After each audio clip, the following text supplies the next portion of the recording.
Hello students, फोनोन्स institute के YouTube channel में आपका स्वागत है। आज की वीडियो मैं डिस्कस करूंगा वेव्स एंड ऑसिलेशन में यूनिट 2 डैम्ड हार्मोनिक ऑसिलेटर। ठीक है।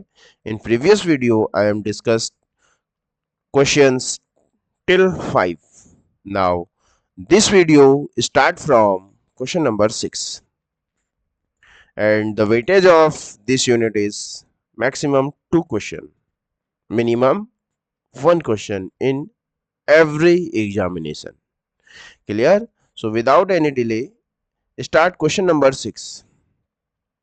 Question number 6 is that which was asked in UPPCS pre 1995, and after that this question will ask in UK triple SC, ठीक है, LT 2015 में भी पूछा गया क्वेश्चन है। ठीक है, तो क्वेश्चन को पढ़ते हैं। क्वेश्चन क्या है? द एम्पलीट्यूड की बात कर रहा है। The amplitude of a damped harmonic system falls 1 upon e times of its initial value in time is called.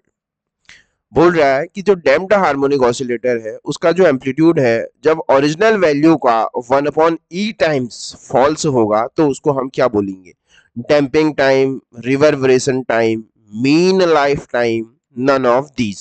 तो ये क्वेश्चंस है हमारे पास। ठीक है ना? तो वी नो वेरी वेल कि the displacement equation of a particle executing damped harmonic oscillator, this is discussed in previous video part 1, x equal to a e की power minus R T sine omega T plus five. Clear?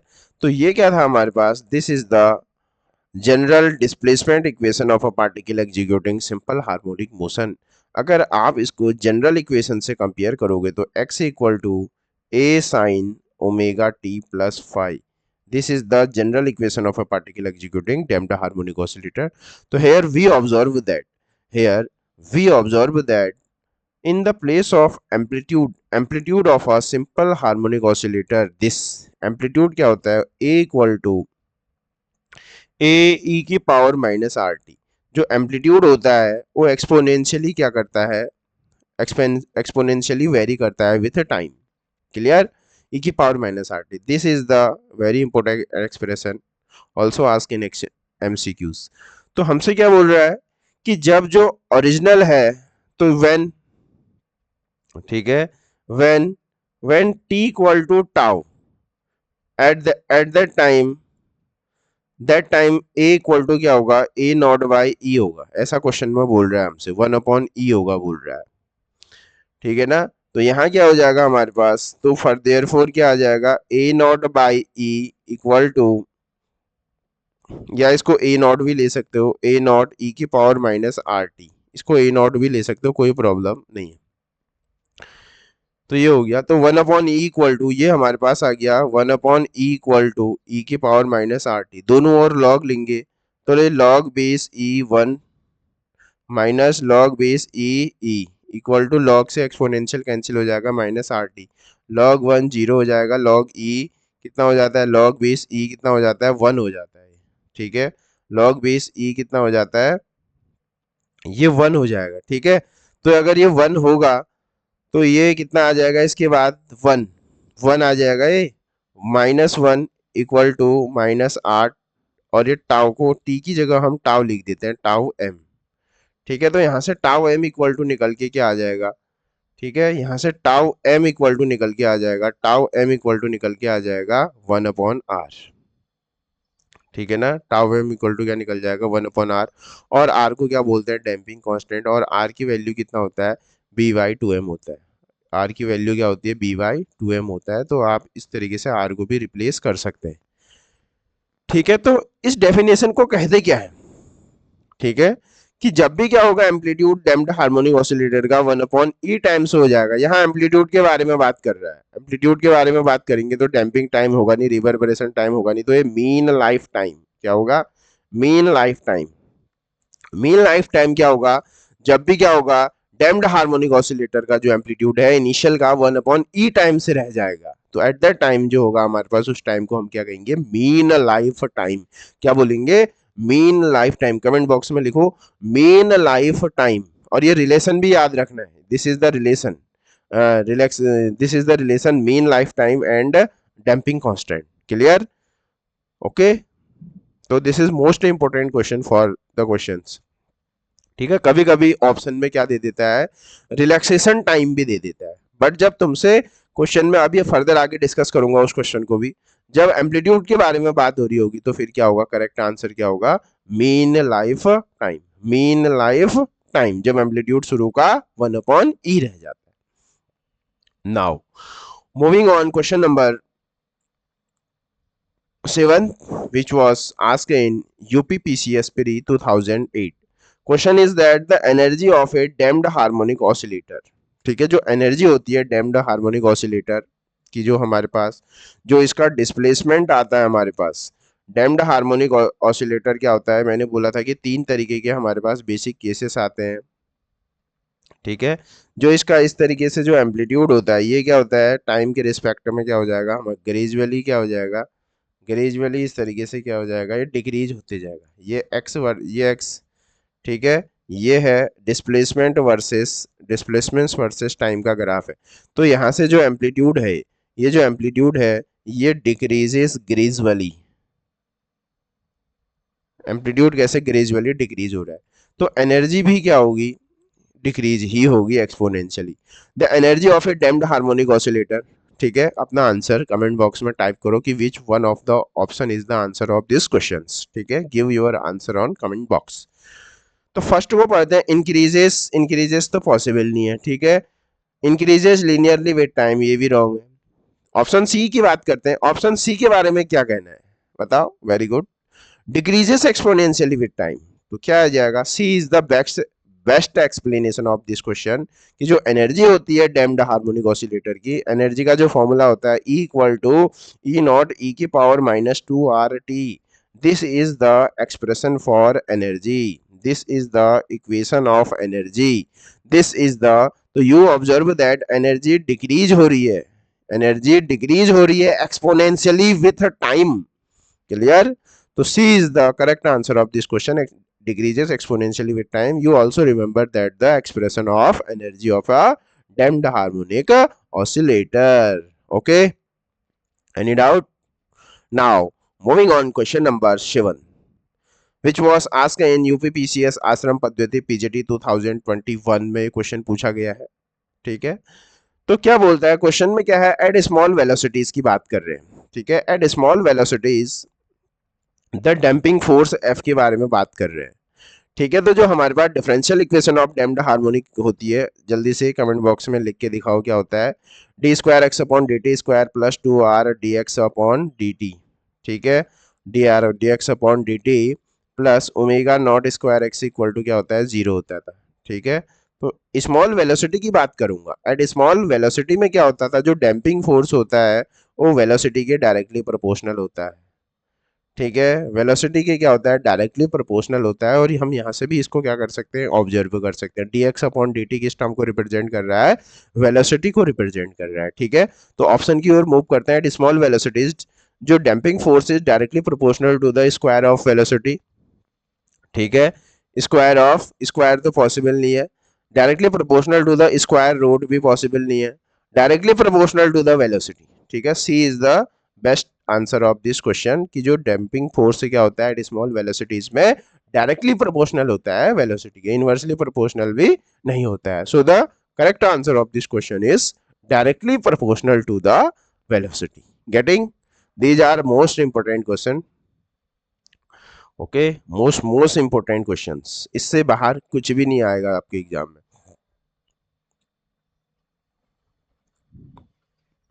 In damped harmonic motion the amplitude of vibration decreases with time as, ठीक है।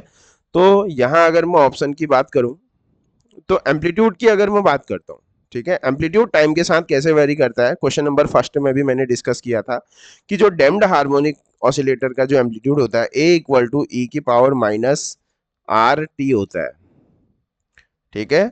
बहुत सारे question में are की जगह क्या use कर रहे हैं, के भी यूज कर रहे हैं, ठीक है, तो इस क्वेश्चन में भी आर की जगह, तो जो एम्पलीट्यूड हो कैसे वेरी कर रहा है, ई की power minus R T, E की पावर माइनस आर टी, और ए डायरेक्टली प्रोपोर्शनल टू ई की पावर माइनस के टी। तो इस तरीके से दोनों ऑप्शन तुम्हारे एग्जाम में आ सकते हैं। तो according to that question the questions are 1 e की पावर के टी और ई की पावर माइनस के टी और ई की power minus K T square और 1 ई की power minus K T square. Suppose that these are the options of this questions. ठीक है, ये मैंने क्या बना दिया, इसी तरीके के कंफ्यूजिंग आसपास ही क्या है क्वेश्चंस होते। तो डैम्प्ड हार्मोनिक की बात कर रहा है और एम्पलीट्यूड की बात कर रहा है, टाइम के साथ कैसे डिक्रीज होता है। ठीक है, टाइम के साथ कैसे डिक्रीज होता है, तो मैंने ये बताया कि जो amplitude of a damped harmonic oscillator होता है ए ई की पावर माइनस आर टी, तो एम्पलीट्यूड या ई की पावर माइनस के टी, तो फर्स्ट पॉसिबल नहीं है।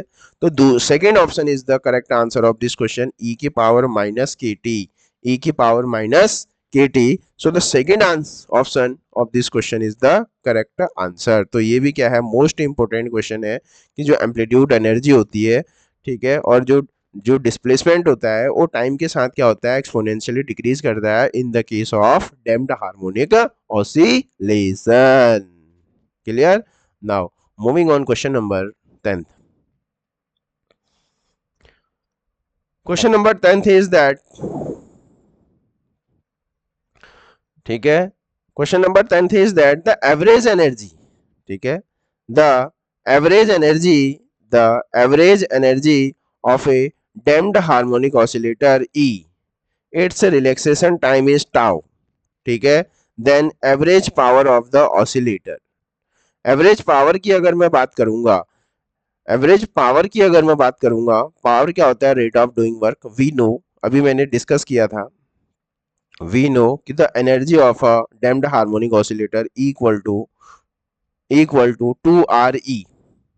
अगर इसको अगर हम डिफरेंशिएट करते हैं, equal to 2 RE, this is the power, not energy, this is the formula of power. Power equal to क्या होता है,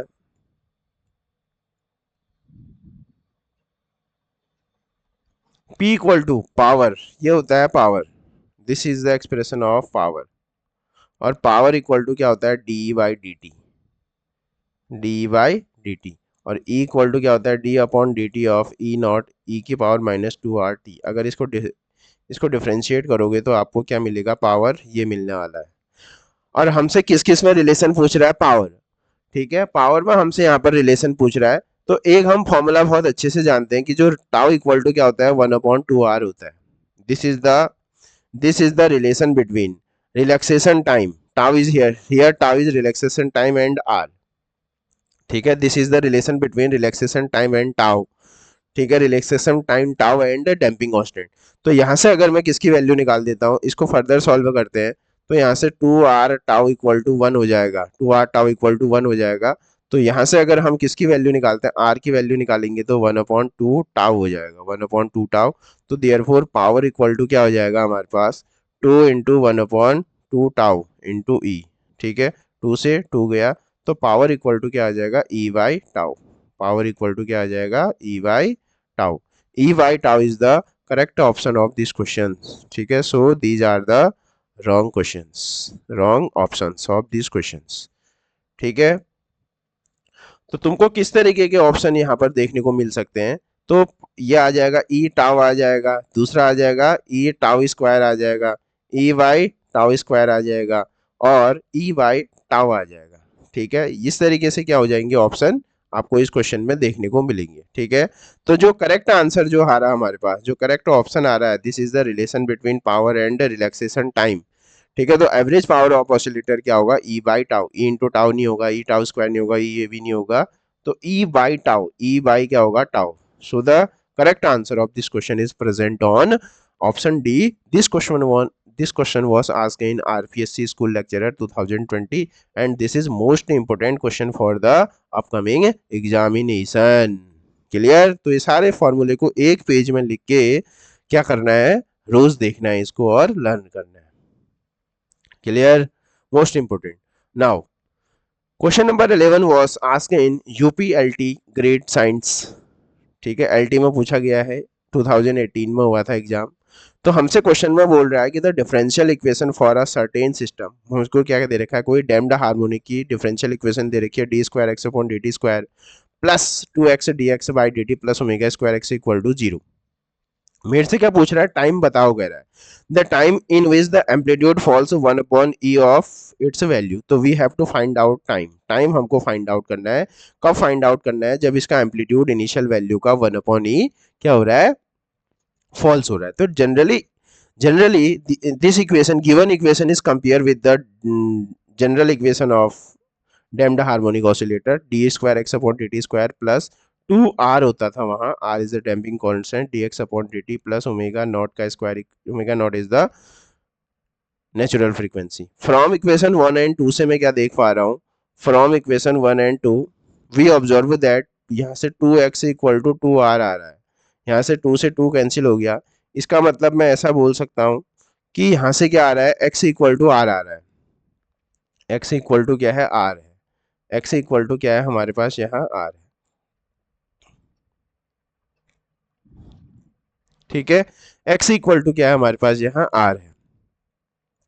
इसके बाद हम क्या करते हैं, जो गिवन कंडीशन दी है हमको कि जो एम्पलीट्यूड के बारे में बात कर रहा है, एम्पलीट्यूड के बारे में हमसे जो बात हो रहा है उसमें अगर हम थोड़ा सा और फोकस करते हैं, जो एम्पलीट्यूड होता है हमारे पास, जो ए होता था वो क्या होता था, ए नॉट ई की पावर माइनस आर टी।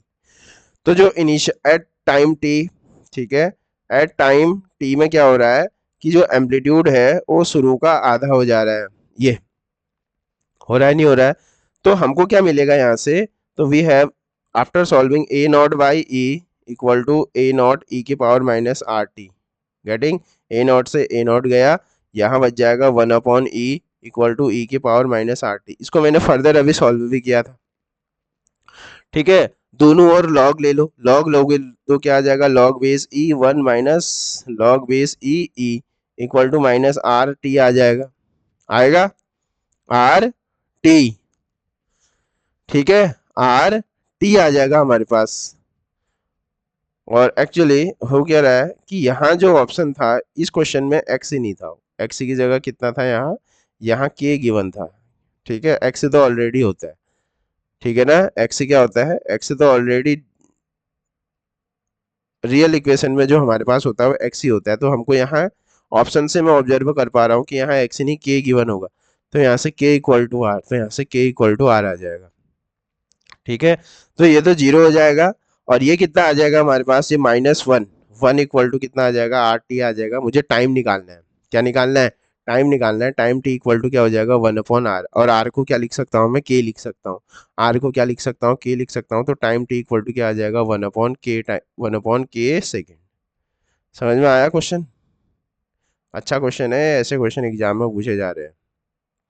ठीक है, क्या करोगे, कभी भी ऐसा क्वेश्चन आए तो यू हैव टू जस्ट क्या, you have to just compare that given equation with the standard equation of damped harmonic oscillator, और देन उसके बाद क्या कर रहा है, एम्पलीट्यूड तुमको याद होना चाहिए। You have to learn amplitude of damped harmonic oscillator. ठीक है, डैम्प्ड हार्मोनिक ऑसिलेटर क्या करना है ये भी याद होना चाहिए। फिर जैसा कह रहा है कि 1 अपॉन ई हो जा रहा है, ठीक है, तो यहाँ से ये रिलेशन निकाल लो, और दोनों यहाँ से इस ये टाइम निकालना है। टाइम निकाल के हम क्या करेंगे, के की जगह, आर की जगह हम क्या रख देंगे, के रख देंगे। तो 1 अपॉन के second is the correct answer of this question which was present in option A. So the correct answer of this question is option A, 1 upon k second, 1 upon k second. Okay, this is most important and effective question for the upcoming examination. और LT में पूछा गया है तो, UP में पूछा गया है तो इस बार यूके ट्रिपल एस भी इस क्वेश्चन को क्या कर सकता है, कॉपी करने के पूरे पूरे चांसेस है। Now moving on, question number 12, that is which was asked in UP PGT physics 2016 में पूछा गया है। क्या बोलता है, the differential the equation of damped harmonic oscillator हमको दे रखा है, D square X upon D T square plus 2k D X upon D T omega square x equal to 0। दैट मीन्स यहाँ पे मैं ऑब्जर्व कर पा रहा हूँ, यहाँ पर in the place of R हमको k दे रखा है, तो ये चेंजेस हो सकते हैं। ठीक है, when there will be over damping. ठीक है, लेक्चर फर्स्ट में मैंने डिस्कस किया था कि ओवर डैम्पिंग को हम क्या बोलते हैं, हैवी डैम्पिंग भी बोलते हैं। 3 तरीके की डैम्पिंग होती है, हैवी डैम्पिंग, ठीक है, critical damping and low damping, discuss किए थे। तो कब क्या होगा हमारे पास, मैंने ये बोला था कि जो आर स्क्वायर होता था अगर ग्रेटर देन ओमेगा स्क्वायर होता था तो यहाँ होता था, क्या होता था, हैवी डैम्पिंग, ठीक है, यहाँ क्या होता था, हैवी डैम्पिंग। और इस केस में जो ऑसिलेटर होता था वो नॉन ऑसिलेटरी मोशन परफॉर्म करता था। और आर स्क्वायर इक्वल टू अगर हमारे पास क्या होता था, ओमेगा, इसको बोलते थे हम क्रिटिकल, इसको हम क्या बोलते थे, क्रिटिकल डैम्पिंग बोलते थे, ठीक है। इस कंडीशन में जो ऑसिलेटर था वो इनिशियल पोजीशन में थोड़ी जल्दी आ जाता था with respect to heavy damping. और अगर हमारे पास आर स्क्वायर लेस देन होता था ओमेगा नॉट स्क्वायर को, इसको हम बोलते थे लो डैम्पिंग, ठीक है, लो डैम्पिंग, लो डैम्पिंग बोलते थे इसको हम। क्लियर हो चुका है, लो डैम्पिंग। और इस केस में यही हमारे पास क्या है, रियल लाइफ में होता है, इसी को हम क्या बोलते हैं, इसमें जो एम्पलीट्यूड होता है एक्सपोनेंशियली डिके करता है, एनर्जी वो एक्सपोनेंशियली डिके होता है, ठीक है। और ये लो डैम्पिंग में जो ऑसिलेटर होता है वो कैसा मोशन परफॉर्म करता है, ऑसिलेटरी मोशन परफॉर्म करता है। और इसमें कैसा मोशन परफॉर्म करता है, नॉन ऑसिलेटरी मोशन परफॉर्म करता है, ठीक है। सारे पॉइंट्स को ध्यान रखेंगे। तो हमसे पूछ रहा है यहाँ पर ओवर डैम्पिंग या हैवी डैम्पिंग की बात कर रहा है। हैवी डैम्पिंग में क्या होगा, जब यहाँ पर क्या होगा, ये पॉसिबल, ये वाला केस जो है, ये वाला जो केस है, ये कौन सा है, ये जो फर्स्ट वाला केस हमको गिवन है, जो फर्स्ट केस गिवन है ये किसका केस है, ये लो डैम्पिंग का है। सेकंड वाला किसका केस है, ये क्रिटिकल डैम्पिंग का केस। और फर्स्ट वाला किसका केस है, ये हैवी डैम्पिंग का। तो हमसे क्या पूछ रहा है, हैवी डैम्पिंग पूछ रहा है। So the correct answer of this question is present on option C, that means K greater than omega naught. तो इस तरीके से भी क्वेश्चन क्या आ सकते हैं, एग्जाम में पूछे जा सकते हैं, ठीक है। तो आपको पूरा कंप्लीटली प्रिपेयर रहना है, okay, understand now. Question number, now moving on, question number 13. Question number 13 is also important expected question for the upcoming examination. Question number 13 is that the equation of a damped harmonic oscillator, हमको क्या दे रखा है, damped harmonic oscillator की हमको equation दी है, a d square x upon dt square plus b dx upon dt plus cx equal to 0. The relaxation time, tau हमको निकालना है। क्या फाइंड आउट करना है, हमको टाउ फाइंड आउट करना है, रिलैक्सेशन टाइम। अब रिलैक्सेशन टाइम क्या होता है, इसको अभी हम फिर डिस्कस करेंगे। रिलैक्सेशन टाइम क्या होता है, व्हेन द एनर्जी, ठीक है, जो हमारे पास क्या होता है, एनर्जी जब क्या होता है, the time eight which energy of a damped harmonic oscillator becomes 1 upon E of its initial value. Energy की बात आएगी तो रिलैक्सेशन टाइम, और एम्पलीट्यूड की बात आएगी तो mean life time. Relaxation time क्या हुआ, at the time eight which energy of a damped harmonic oscillator falls to 1 upon e of its initial time, then we say that at that time is known as relaxation time, ठीक है। इस equation को क्या करते हैं हम, थोड़ा सा इस इक्वेशन को हम जनरली थोड़ा सा इसे a से डिवाइड करते हैं, D square X upon D T square plus B by A, क्या, plus B by A D X upon D T plus C by A into X equal to 0। ये हमारे पास क्या आ गई, ठीक है। अब हम क्या जानते हैं, रिलैक्सेशन टाइम हमारे पास क्या होता है, हेयर, अगर हम इसे जनरल इक्वेशन से कंपेयर करेंगे तो हेयर हमारे पास D square X upon D T square plus 2r D X by D T plus omega not square x equal to 0। तो यहाँ से हमारे पास 2r इक्वल टू कितना आ रहा है, b अपॉन ए आ रहा है, ठीक है, b अपॉन क्या आ रहा है, a आ रहा है। और we know very well the relation between damping constant and relaxation time, tau equal to क्या होता है, 1 अपॉन 2r होता है। ये कहाँ से आया, ये e equal to E not, ठीक है, ये e equal to E not E की पावर माइनस आर टी से आया है, ये e equal to E not E की पावर माइनस 2r t, ठीक है। तो रिलैक्सेशन टाइम क्या होगा, जब एनर्जी क्या होगा, शुरू का e टाइम से हो जाएगा,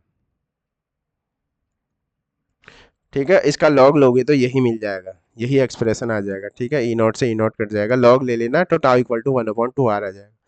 तो मुझको रिलैक्सेशन टाइम निकालना है, तो टाउ इक्वल टू क्या होता है, 1/2r होता है। ये 2r है तो 1/2r क्या आ जाएगा, a अपॉन बी आ जाएगा। 1/2r क्या आएगा, a अपॉन बी। 1/2r क्या आएगा, a अपॉन बी। 1/2r क्या आएगा, a अपॉन बी। 1/2r क्या आएगा, a अपॉन बी। क्लियर? तो ये है हमारे पास, इस तरीके से हम क्या फाइंड आउट कर सकते हैं, रिलैक्सेशन टाइम फाइंड आउट कर सकते हैं। तो you have to learn all the formulas. तो correct answer of this question is present option A, that is A upon B. Most important question है, इस बार एलटी में आ सकता है। क्लियर? Now moving on, question number 14। Question number 14, this question was also repeated. If E is the if E is the mean energy and tau is the relaxation time, then power dissipation. तो power dissipation मैंने बताया था P equal to E upon tau, P equal to E upon tau, P equal to E upon tau. जो power आता है कितना आता है, 2R E आता है। पावर कितना आता है, 2RE। ठीक है, और टाउ इक्वल टू कितना होता था, 1/2R होता है। तो यहाँ से R की वैल्यू निकाल के यहाँ पुट करना, तो तुमको यही आंसर मिल जाएगा। अभी डिस्कस भी किया है मैंने इसको। तो this is not possible, this is, so the correct answer of this question is present on E upon tau, E upon tau, that is P equal to E upon tau. ये भी most important और expected question है। ठीक है, UKSSC-LT 2024 में तुमको देखने को मिल सकता है, यह है 100%। क्लियर हो गया? तो these are most important questions, these are most important questions based on today's videos. Clear? तो आज की वीडियो में हमने कौन कौन से फॉर्मूले देखे, जरा उनको ध्यान से देखते हैं। तो सबसे पहले आपको क्या पता होना चाहिए, सबसे पहले आपको पता होना चाहिए नोट।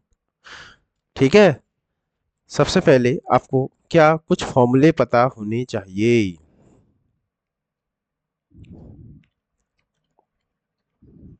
ठीक है, इसको इरेज कर देते हैं।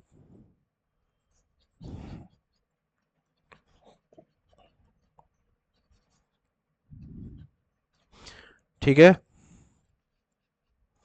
तो देखो कुछ जो आज के फॉर्मूले थे, क्या क्या आपको अभी तक का इन दो वीडियोस में अबाउट डैम्प्ड हार्मोनिक ऑसिलेटर आ जाना चाहिए, आ जाना चाहिए। ठीक है, तो इंपोर्टेंट नोट्स। ठीक है, तो फर्स्ट क्या आनी चाहिए आपको, बताओ सब लोग लिख के दिखाओ। डिफरेंशियल इक्वेशन फर्स्ट क्या आना चाहिए, कि the differential equation of a damped harmonic oscillator. Damped harmonic की डिफरेंशियल इक्वेशन आनी चाहिए d² x upon dt² plus 2R dx upon dt plus ω0² x equal to 0। पहले तो ये आना चाहिए। दूसरा आना चाहिए इसका टाइम पीरियड आना चाहिए। दूसरा क्या आना चाहिए, time period t equal to क्या होता है, 2π/, क्या होता है, ओमेगा होता है। ठीक है, और यहाँ 2π/ओमेगा, ओमेगा की जगह क्या आता है यहाँ, ω0² माइनस R² आता है। ये टाइम पीरियड है। अगली बार इसकी क्या आनी चाहिए, फ्रीक्वेंसी आनी चाहिए 1 अपॉन टाइम पीरियड। तो ये आना चाहिए 1/2π और √ω0² माइनस R²। और यहाँ ये पता होना चाहिए कि जो ω0² है ये k/m होता है, और R इक्वल टू क्या होता है, b/2m होता है। ये भी पता होना चाहिए। क्लियर हो गया? इसके बाद क्या आना चाहिए, कि जो एम्पलीट्यूड है वो कैसे वेरी करता है, A equal to A0 e⁻ minus RT exponentially T के होता है। उसके बाद एनर्जी पता होना चाहिए, एनर्जी कैसे वेरी करती है, E equal to E0 e⁻ minus 2RT पता होना चाहिए। ठीक है, और इसके बाद रिलेशन पता होना चाहिए, relaxation time and damping constant tau equal to 1/2R होना चाहिए। और energy and power E P equal to E/टाउ होना चाहिए। और क्या पता होना चाहिए, P इक्वल टू, ठीक है, और क्या पता होना चाहिए, P इक्वल टू E/टाउ, P इक्वल टू E/टाउ, ये भी याद होना चाहिए। ठीक है, तो ये है हमारे पास जो लास्ट 2 लेक्चर्स है। और उसके और और क्या पता होना चाहिए, कि जो हमारे पास क्या है, जब एम्पलीट्यूड है, जो एम्पलीट्यूड है वो इनिशियल का कितना रह जाता है, 1/e रह जाता है। तो इसको हम क्या बोलते हैं, इसको हम मीन लाइफ टाइम बोलते हैं। और जब जो एनर्जी है वो एनर्जी अपने इनिशियल की 1/e टाइम्स हो जाती, तो इस टाइम को हम क्या बोलते हैं, रिलैक्सेशन टाइम। ठीक है, रिलैक्सेशन टाइम। क्लियर हो चुका है? तो दीज आर द इम्पोर्टेंट्स, ठीक है, these are the important points about 2 videos. ठीक है, ये बहुत मोस्ट इंपोर्टेंट नोट्स हैं। जितनी बार आप इसको अपनी कॉपी में लिखेंगे उतनी बार आपको ये याद होगा। ठीक है ना। तो सारा खेल किसका है, आता सबको है, सारा खेल उसी का है जो जितना ज्यादा प्रैक्टिस करेगा उसका सिलेक्शन उतना जल्दी होगा, वो एग्जाम में उतने ज्यादा क्वेश्चंस को क्या कर पाएगा, अटेम्प्ट कर पाएगा। क्लियर हो चुका है। तो ये आज के क्वेश्चन में मैंने 8 क्वेश्चन को डिस्कस किया 14 क्वेश्चन तक। ठीक है, तो these are also most important question for the upcoming examination and these question are asked in various examination, so you have to practice such type of question as much as possible. If you have any doubt about any question, ठीक है, clearly mention your doubt on comment box and also share these videos all the corners of our state country for the LT students, so they get confirm your selection. Clear? Or if you have interested to take a test series, ठीक है, you got purchase, you can purchase it, ठीक है, because in this test series you got also these questions mentioned on this PDF and extra questions for practice, ठीक है, so you get boost your preparation as much as possible. Okay, thank you.